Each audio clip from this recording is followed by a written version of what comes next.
Good morning, everybody. This is Joxua Luxor. I'm going to be talking to you as myself today, and not as one of my many nom de plumes. As some of you know, I am a Jnana Guru. My student in Chicago, elder shaman and psychic medium Patrick John Coleman, and I have been talking about the subject of hypnotism lately. He recently challenged James Randi, as I did Richard Dawkins a year ago. Patrick says that James Randi has hypnotized many atheists, much the same way Richard Dawkins did. Randi used to be a professional hypnotist by the name of the Amazing Randi, according to Patrick, and after his career failed, he became a debunker of the supernatural. As we all know, punks are turncoats. So the question we're going to be asking is whether hypnotism is real or not.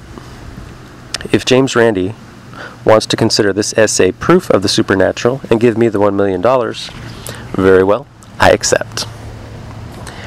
What does it mean to be hypnotized? In a manner of speaking, it means to not be in relationship with reality or to be delusional about reality. There are many reasons why this might be the case.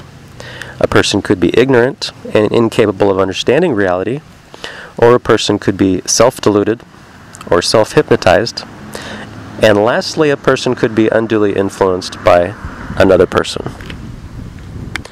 We are going to come back to that eventually, but first we are going to examine what it means to be deluded. Now, Richard Dawkins tried to conflate religiosity with delusion, but in order for that diagnosis to stick, the accused party has to be a threat to themselves or others, or else the accusation is just libelous slander. And what we find is that the vast majority of violence, 70%, according to Ayaan Hirsi Ali, is done in the name of Islam. What the Dawkinites are suggesting is that religious people are delusional about facts, but facts are not harmed by being incorrect about them. I would suggest that the Dawkinites are delusional about people, as they display passive-aggressive, emotionally abusive, psychological warfare in their online behavior. It's obvious to me that Richard Dawkins benchmarked the Polak joke for his meme, neologism, which was used by the Germans to lower the morale of the Polish before invading and killing all of the artists and intelligentsia. All of the Gestapo, the Geheime Staatspolizei, were trained in psychological warfare. And Richard Dawkins conceals the fact that he himself was exposed to the occult in school.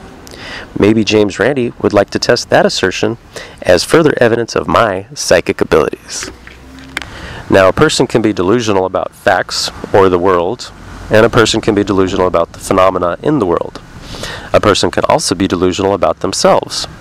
They can think too highly of themselves, which is more common than you think, because the only people that evaluate themselves correctly are depressed people, which is a small percentage compared to the rest of society.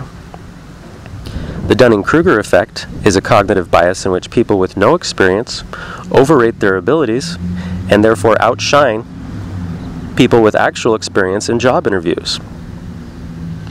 A person with actual experience has guilty knowledge of their downfallings, but doesn't argue from ignorance in describing their abilities. When a person is hypnotized by another, how does that happen? Essentially, God, in the form of authority, is extracted from the individual. People don't think for themselves, but allow someone else to do their reasoning for them. They trust them to come to a better decision than they themselves could. This is what is known as received knowledge. How does one edit one's consideration set for their sources of received knowledge? This is based on reifying certain qualia about the source, or person, or persons. The goodness of James Randi, or the goodness of Richard Dawkins, the fundamental attribution error thinking in terms of essences, the correctness of John Stewart.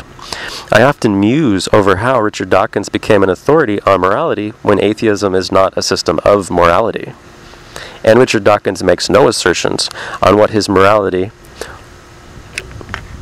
is, or what is moral, but instead he asks leading questions. How do we know Hitler wasn't moral? And defending what he refers to as mild pedophilia. It is also interesting to note that pedophiles also have to be perceived as good people in order to get put into positions of authority over children. It is also worth noting that based on Richard Dawkins' false dichotomy, what Muhammad did to Aisha would be considered mild pedophilia, and therefore not immoral.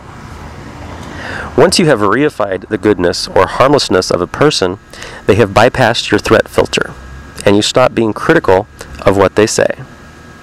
Your mental orientation response, as it were, has been shut off.